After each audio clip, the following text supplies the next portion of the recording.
అక్షరాన్వేషణ అనబడు ఈ శీర్షికలో మేము తరువాత ఇవ్వబోవు చిత్రమందు మధ్యనున్న అక్షరముతో మీరు 4 తెలుగు పదములను నిర్మించవచ్చును. అందులకు కావలసిన ఆధారములు చిత్రమునకు ఇరువైపులా తెలుగు మరియు ఇంగ్లీష్ భాషలలో ఇవ్వబడియున్నవి.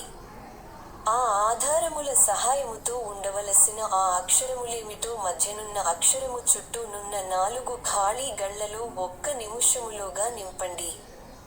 ఒకవేళ ఆ కాల వ్యవధిలోగా ఖాళీలను నింపలేక పోయిన ఎడల 1 నిముషము తదనంతరము ఆ సమాధానము లేమిటో మేమివ్వగలము.